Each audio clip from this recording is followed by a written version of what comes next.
Hi hello నమస్తే welcome to Magna TV. నేను మీ anchor శ్రీయాను. ఈ మధ్య కాలంలో పిఆర్పి ఇంజెక్షన్స్ గురించి చాలా వింటున్నాం. హెయిర్ కి కావచ్చు, మోకాళ్ళ నొప్పులు కావచ్చు, పిఆర్పి అనేది బెస్ట్ చాయిస్ అని చెప్తున్నారు. అలాగే ఎక్కువ మంది కూడా అడ్వర్టైజ్మెంట్స్ చేస్తున్నారు. అంటే కమర్షియలైజ్ అయిపోతుంది. సో నిజంగా పిఆర్పి ఇంజెక్షన్స్ ఏ స్టేజ్ లో అవసరం అవుతాయి? ఇది నిజంగా మోకాళ్ళ నొప్పుల్ని దూరం చేస్తుందా? ఇలాంటి కామన్ డౌట్స్ వివరించడానికి ప్రెజెంట్ మనతో పాటు ఉన్నారు senior orthopaedic surgeon doctor KG Reddy గారు ఉన్నారు ఫ్రమ్ అపోలో హాస్పిటల్స్ హైదరాబాద్. నమస్తే sir. How are you sir?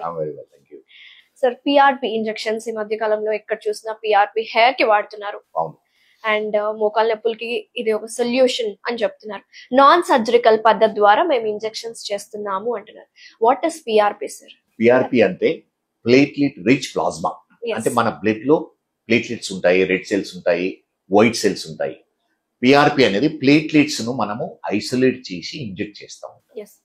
ఎందుకంటే ప్లేట్లెట్స్ కు they have ability to convert into stem cells. అంటే basic cells, various types of stem cells convert అయ్యి ఏ టిష్యూనైనా రిపేర్ చేయడానికి వాటికి పొటెన్షియల్ ఉంటుంది. మన బ్లడ్ లో కూడా చేయగలుగుతుంటుంది. సో అందుకనే ప్లేట్లెట్స్ యూజ్ చేస్తూ ఉంటాము. ప్లేట్లెట్స్ జనరల్లీ అంటే హెయిర్ కు యూజ్ చేస్తూ ఉంటారు. ఆర్థోపెడిక్స్ లో నీ జాయింట్ లో ఎర్లీ స్టేజెస్ ఆఫ్ ఆర్థరైటిస్ లో పిఆర్పి కొంతవరకు పనిచేస్తూ ఉంటుంది. కానీ ఎనీ టైం ఏమవుతుందంటే ఎనీ న్యూ వచ్చినప్పుడు కమర్షియలైజేషన్ తర్వాత everybody is giving PRP injections. నా దగ్గరికి వస్తూ ఉంటారు పేషెంట్. 2 days బ్యాక్ ఒక పేషెంట్ వచ్చాడు. సివియర్ ఆస్టియోఆర్థరైటిస్ నీ ఉంది. ఎన్ని ఇయర్స్ నుంచి ఉంది సార్? నియర్లీ 10 years నుంచి సఫర్ అవుతున్నాడు. Lady, 60-year-old lady. And operation, చాలా మంది దగ్గరికి వెళ్తే ఆపరేషన్ అవసరం ఉందని చెప్పారు. ఒకటి ఏంటంటే ఆపరేషన్ అంటేనే భయపడిపోతారు. ఆపరేషన్ అంటే ప్రాబ్లీ మళ్ళీ ఉంటామా లేదా అన్నట్టు ఉంటుంది. సర్జరీ అంటేనే భయం ఉంటుంది. సో అన్ని ట్రై చేస్తారు ఎక్సెప్ట్ సర్జరీ. కానీ సివియర్ ఆస్టియోఆర్థరైటిస్ ఆఫ్ నీస్ ఉన్నప్పుడు surgery is the best treatment. Surgery కంటే ఇంకా వేరే ట్రీట్మెంట్ ఏది ఉండదు. పిఆర్పి కానీ తర్వాత వేరియస్ ఇంజెక్షన్స్, ఫిజియోథెరపీ, మెడిసిన్స్ పని చేయవు. Unnecessary waste of money and time. So మీ ఫ్యామిలీ వాళ్ళు spend lot of money, lakhs of money spend చేశారు. వేరియస్ ప్లేసెస్కి వెళ్ళి ఇంజెక్షన్ తీసుకొని, కోర్స్ ఆఫ్ ఇంజెక్షన్స్ తీసుకొని, దానివల్ల రియలైజ్ అయ్యారు it's not going to be very effective అని, and decided for knee replacement. PRP అనేది ఏంటంటే జనరల్లీ కోర్స్ అనేది ఉండదు పిఆర్పికి. Most of the time osteoarthritis 4 stages లో ఫస్ట్ ఆ సెకండ్ స్టేజ్ లో ట్రై చేస్తాము. ఒకసారి ట్రై చేసిన తర్వాత ప్రాబబ్లీ బెనిఫిట్ ఉంటే మేబీ ఆఫ్టర్ 6 months 1 year తర్వాత ఇంజెక్షన్ ఇస్తాం. కానీ అది పర్మనెంట్ క్యూర్ కాదు, only temporary relief. Probably help చేస్తుంది. దేర్ ఇస్ నో గ్యారంటీ ఇది చేస్తుందని. అండ్ పిఆర్పిది ఒక విధంగా ఏంటంటే there is no predicted outcome. అంటే మనం 10 మందికి ఇస్తే వేరే ఎనీ ట్రీట్మెంట్ 8 people రిజల్ట్స్ వస్తే ప్రిడిక్టెడ్ రిజల్ట్స్ రావాలి, అలా ఉండదు పిఆర్పి. కొందరు బెనిఫిట్ అవుతుంది, కొందరు బెనిఫిట్ కాదు. అందుకని మనం ఎక్స్ప్లెయిన్ చేయవలసి ఉంటుంది. పిఆర్పి అడ్వాంటేజ్ ఏంటంటే it doesn't do any harm. మన ఓన్ బ్లడ్ ఇంజెక్షన్ చేయడం వల్ల హార్మ్ చేయదు.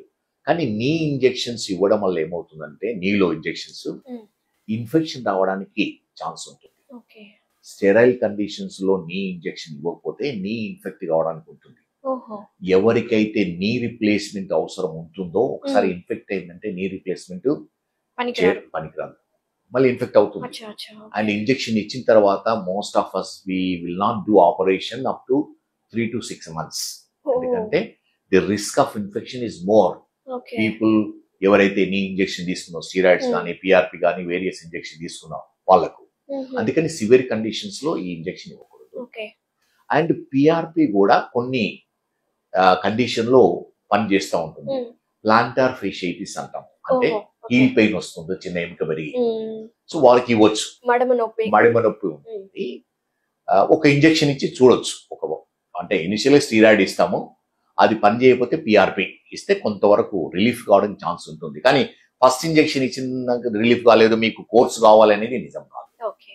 అదేవిధంగా టెన్నిస్ ఎల్బో అని ఉంటుంది. Elbow tennis, non tennis players నే వస్తుంది. ఇన్ఫ్లమేషన్ వల్ల వస్తుంది. అక్కడ కూడా పిఆర్పి ఇంజెక్షన్ పనిచేస్తుంటుంది. కానీ చేయొచ్చు, చేయకపోవచ్చు. ఆ విధంగానే గోల్ఫర్స్ ఎల్బో, ఇటువంటి ఇన్ఫ్లమేటరీ కండిషన్స్ అంటే ఎక్కడైతే బోన్ టెండాన్ని అటాచ్ అయ్యి కొన్ని టెండినోపతీస్ అంటాం షోల్డర్ లో కానీ okay. Knee joint around knee so joint. Frozen shoulder ఉన్నప్పుడు కూడా ఇవ్వచ్చు అంటారా? ఫ్రోజన్ షోల్డర్స్ లో పిఆర్పి ఇంజెక్షన్ ఇవ్వము, ఓకే. కానీ షోల్డర్ పెయిన్ అంటే టెండినోసిస్ అంటాం, ఓకే. బర్సైటిస్ కానీ టెండినైటిస్ టెండినోసిస్ అంటాం. ఆ కండిషన్ లో PRP might help. Tendons inflammation అయినప్పుడు, టెండాన్ ఇన్ఫ్లమేషన్ అప్పుడు frozen shoulder stiff shoulder, stiffness of shoulder, దాని మ్యానిపులేషన్ కానీ ఆర్థోస్కోపీ కానీ అవసరం ఉంటుంది. ఫిజియోథెరపీ మెజారిటీ అవంటే 90% ఆఫ్ ఫ్రోజన్ షోల్డర్స్ ఫిజియోథెరపీ వల్లనే తక్కువ. Exercise physiotherapy. సార్, ఇది నాన్ సర్జికల్ పద్ధతి ద్వారా చేసే ఇంజెక్షన్స్ అంటే స్టేజింగ్ బట్టి ఇస్తాము అని, ఇదేమైనా ఏజ్ ఫ్యాక్టర్ ఏజ్ ఫ్యాక్టర్ అనేది ఏమైనా లిమిటేషన్స్ ఉంటాయి అంటారా? ఏజ్ అనేది ఏముండదు, జనరల్లీ యంగ్ పీపుల్ లో బాగా పనిచేస్తుంటుంది, ఎందుకంటే ప్లేట్లెట్స్ హెల్దీగా ఉంటాయి ఒక విధంగా చూస్తే. ఓల్డ్ పీపుల్ లో ఎలా అంటే ఎల్డర్లీ పీపుల్ ఆఫ్టర్ 60-70 ఈ పిఆర్పి ప్రాబబ్లీ వాళ్ళ ఎబిలిటీ టు రిపేర్ అనేది ఉండకపోవచ్చు. ఎందుకంటే మన స్పెషల్లీ ఆస్టియోఆర్థరైటిస్ నీ ఎందుకు వస్తుందంటే డే టు డే యాక్టివిటీస్ వల్ల డ్యామేజ్ అయిన కార్టిలేజ్ రిపేర్ మెకానిజం ఫెయిల్ అవుతుంది, దానివల్ల ఆస్టియోఆర్థరైటిస్ వస్తుంది. సో యంగ్ పీపుల్ లో ఎబిలిటీ టు రిపేర్ అనేది తొందరగా ఉంటుంది. సో ఓల్డ్ పీపుల్ లో ప్రాబబ్లీ ఉండకపోవచ్చు, కానీ ఇనిషియల్ స్టేజెస్ లో ట్రై చేయొచ్చు. Last but not the least, ఇప్పుడు PRP injection is it safe or not? ఒక విధంగా పిఆర్పి ఇట్ సెల్ఫ్ చూస్తే it's safe. Okay. Whether it's going to benefit the patient or not probably difficult to say. కానీ injection అనేది knee joint injections అనేది careful గా, అంటే like minor surgery లాగా చేయాలంటే స్టెరైల్ కండిషన్ లో ప్రిఫరబుల్లీ ఆపరేషన్ థియేటర్ లో చేయడం అనేది మంచిది. అంటే ఇంజెక్షన్ కదా అని నార్మల్ ఐఎం ఇచ్చినట్టు ఇవ్వకూడదు. ఎక్కడ పడితే అక్కడ ఇచ్చేసి ఏమవుతుందంటే జాయింట్ ఇన్ఫెక్ట్ కావడానికి that's one of the common complication of injection into the major joint. చూసారు కదా వ్యూవర్స్, ఈ మధ్య కాలంలో పిఆర్పి ఇంజెక్షన్స్ గురించి చాలా అపోహలు మనం వింటున్నాం కదా. సో ఈ డౌట్స్ అన్ని మన సీనియర్ ఆర్థోపెడిక్ సర్జన్ కేజిరెడ్డి గారు క్లియర్ చేశారని నేను అనుకుంటున్నాను. Thank you so much for watching. ఇలాంటి మరిన్ని వీడియోస్ మీకు వస్తున్నాయంటే do like, subscribe and comment. Thank you so much sir. నమస్తే.